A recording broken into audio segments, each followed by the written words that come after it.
The ability to live from the income of your personal resources. Meaning, at that point, you wouldn't have to work, that is to make a living, or work to earn money, because now you have enough income from your personal resources. You would then simply work for accomplishment, you would work for pleasure, you would work for joy, you would work for whatever. But from that point on, once you became financially independent, you wouldn't have to work anymore in terms of supporting yourself, in terms of like making a living. That you can become someday financially independent and live from the income of your personal resources. Now, here's the next question. How do you wish to live? There's a difference between modestly and extravagantly. If you wish to live extravagantly from the income of your personal resources, you'd have to have a lot more personal resource. But if you wanted to live modestly, and if that life would suit you, modest in terms of what it would require to, support your daily living. If that was fairly modest, not the ambition of your goals, but modest in terms of the money you would require to live comfortably, it doesn't take that much personal resources. I mean, it doesn't take $100 million, it doesn't take $50 million, it doesn't take, you could live fairly well on $120,000 a year even after paying taxes. But it depends on how you wish to live. It depends on your own personal lifestyle. Now, if you need a mansion in every major city in the world, it's going to take more personal resources, right? But to be free of anybody to have financial claim on you, and to be free to live in a fairly easy manner, all you need is a certain amount of personal resources to be able to live from the income of those resources. Here's what we call that, whatever those dimensions are, financial independence. Now, here's one more exciting thing beyond that to be exciting, and that is debt-free. To where no one has a claim on your personal resources. Economics is major. Putting together your economic plan. My mentor asked me for my financial plan when I was 25. Of course I didn't have one. Just like a list of goals I didn't have. But a financial plan. Now here's what's important. My mentor said it's not the amount that counts, it's the plan that counts. Because I offered him the excuse. I said, if I had more money, I'd have a better plan. He said, no, if you had a better plan, you'd have more money. I'd been working 6 years. And once in a while now, the creditors were calling. See, after 6 years, he suggested to me after 6 years of economic activity, I should be at least 1/3 of the way to building a financial wall around my family nothing could get through. And how far away was I from being 1/3 of the way? Like 1,000,000 miles. And the key is to not just live in the right country, but to have the right plan. So it's the plan that counts. Now here's what you do. You start with some plan and then refine it as you go. Or you refine it as your needs require, or you refine it as your dreams require. It just depends on what you want, how you want your life to unfold. But now, financial independence, being able to live from the income of your personal resources, that's a goal everybody should set. Now, if you're a little late coming to this plan, you might have to, do a little more stretching than the average person would. Now, the reason why the money all disappears is not because it doesn't exist, it's because the money isn't put in the right plan. So now let's talk about a few other things. One is, some people have to wrestle with, and I had a few questions on, is it okay to strive to be rich? Is it okay to want to be wealthy? Is it okay to go for it? I had to come to grips with that. Some people say, well, it'd be better to renounce all worldly goods and just live a very poverty, spiritual life. And that's one concept. I've got another concept. Try this on for size. If you could do better, should you? That's an interesting concept to consider. Why would you leave the biggest share of your life unexplored in terms of personal development and what that might have achieved, either in the marketplace or at home as a father? Someone says, I'm not going for being rich. I don't think that's really the healthy thing to do. So everybody has to wrestle with that. And I understand that. But I think one conclusion we could come to, with a good, simple, practical plan, there's no reason why you can't accumulate the resources to be financially independent. So now let's talk about it. Here's how Schoaf introduced me to the concept. One is to develop a current financial statement. Now this is primarily going to be a current financial statement of your finances, your money. Now money is not the only value, but make this note, it is one value. It's not the only one, but it is one. Money is not the only measure of success, but it is one measure. It's not the only one, but it is one. That your current income is a measure of your personal value to the marketplace. If your current value to the marketplace is $5 an hour, you get the $5. So, not that a person is only worth $5, but their value to the marketplace is only worth $5. But it's possible to very quickly change those numbers by changing your value. But the numbers do illustrate the value. We cannot leave that concept out. So somebody says, you mean where I am financially is an illustration of who I am? And the answer is yes. Now, it's not the only measure. I'm not saying it's the only one, but I'm saying it is one. There's a lot of other ways to measure a person's value as a father, a person's value as a mother, a person's value as a friend, as a colleague. But we can't leave the money out.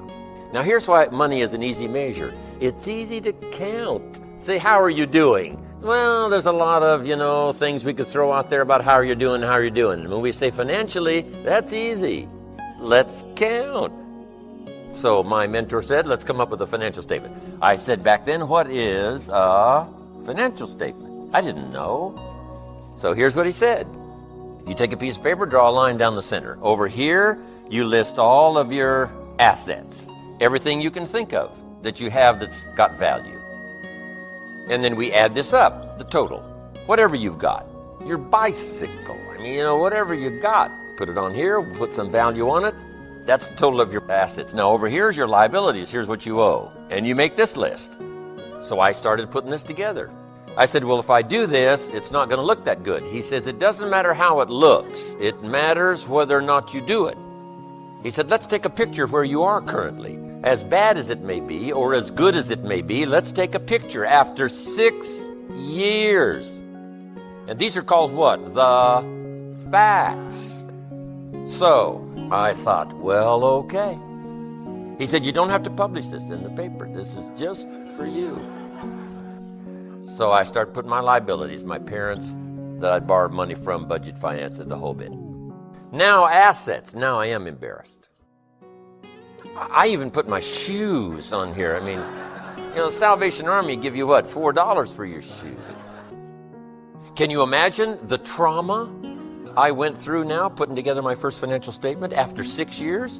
And he said, if you would have taken this picture much earlier, you probably would have done something about it. So this is what you must affirm now. This is the truth. This is where you are. This is not everything in your life, but this is where you are financially. So then he said, we subtract assets, liabilities from assets, and we come up with current net worth. Now, it's not your total net worth now, I keep emphasizing. It's your net worth financially. And you can imagine my picture did not look very good. Now, here's what he said. Let's start changing this picture. And the change you want in the picture is what? For the asset values to start going up and these numbers to start coming down. And that starts increasing your net worth. Guess how quickly you can do this? Almost immediately.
And he said, you cannot believe the excitement of almost daily changing your net worth. Daily changing your net worth. Number one, your self-esteem starts to go like this. It's unbelievable. You've got to do this now. Put together your own current net worth, whatever the picture is. Don't need to show it to anybody. It's just for you and your information. Now let's come to what I teach kids. What should a child do with $1? Where do you suppose someone's financial journey begins? A child with $1. That's where it starts. Now, what road is this child with $1 going to go down? It all depends. It depends on what they've been taught. It depends on what they've been taught, the disciplines of developing a plan for the future. It all depends which road this child chooses. And one of the great illustrations of choosing the wrong road is doing the wrong things with the early resources. Well, what if this child spends the whole $1? Let me give you a clue. That is the wrong road. You say, well, it's only a child and it's only $1. No. And if a child has $1, however he earned it, however he got it, you've got to say to the child, now don't spend the whole $1. They'll say, why not? It's my $1. I said, I know it's your $1. I earned it. I know you earned it, but you can't spend the whole $1.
They'll say, why not?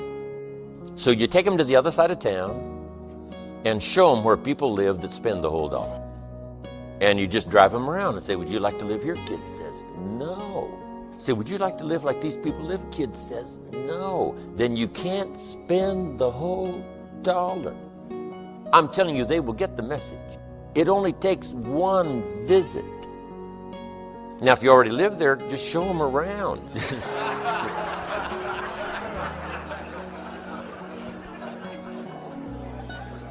Good time for confession. Don't do what I did, wind up on this side of town. Let me show you a plan, my son, how to get to the other side of town. See, there's nothing better than the truth. You don't need to fool with the truth. It is so dynamic in uncovering the errors of our ways and helping us to set up new disciplines to change it all, starting today, starting overnight, starting anytime. Now, you could wait to start a plan for a couple of years, but why not do it now? So what should a child do with $1? Here's what I teach. Never spend more than 70 cents. Somebody says, why? Well, to make it easy, just take my word for it. Don't spend more than 70 cents. You got to pick some number. When I met Shoaff on every dollar, I was spending about 110%. And here's what I learned. If your outgo exceeds your income, your upkeep becomes your downfall. I found that back then it was easy to make $4,000 a month and go broke. Somebody says, how could you make $4,000 a month and go broke? It's easy. Spend $5,000. And if you spend $5,000, it's what? Inevitable. That's a good word, inevitable. Sometimes it's inevitable. Don't spend more than 70 cents out of each dollar. I say, okay, I got that now. What do I do with the other 30 cents? I'm glad you asked. Here's what you do. 10 cents for charity, helping people who can't help themselves, supporting worthy causes. The time to teach kids generosity is early. So 10 cents for charity. Now, here's another 10 cents called active capital, meaning put your money to work. Capitalism. And kids can learn to buy and sell. My old illustration way back on the old tapes was buy a bottle of soap for $2 and sell it for $3. Who can do that? Any kid can do that. Go next door, knock on the door. Ms. Jones, my mama uses this soap. I think you'll find it real interesting. It's only $3 a bottle. She says, well, Johnny, I've already got plenty of soap. He says, you better let me come in and check. Kids don't need a class on sale. They're born to sell. Now, when a child collects $3 and sells this bottle of soap, what should they do? You got to teach them not to spend the whole $3. See, some adults don't know that. Kid says, well, yeah, if you spent the whole $3, you'd be out of business. You got to save back the two. You've only got $1.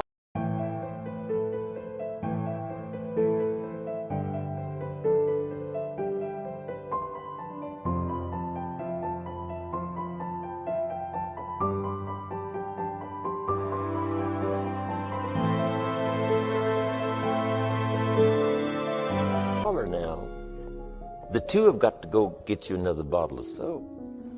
So it's easy to teach these little principles. Profits are better than wages. Wages make you a living. Profits make you a fortune. Anything to generate a profit, render a service, whatever it is, something simple and easy. Active capital means you are involved. Now, here's the last 10 cents called passive capital, meaning let someone else use your money. Let a financial institution use your money. Some projects require more money than one person can put up. So we have what we call collective pools of money, where you put up some, I put up some, someone else put up some, and we loan it out. And here's what they pay us for using our money. They pay us interest and dividends and increase in stock value. This is the potential here. But now, if you follow this starting at age 15, and allocate the dollar this way, rather than having no plan at all, it's easy to become financially independent by the time you're 35, at the latest 40.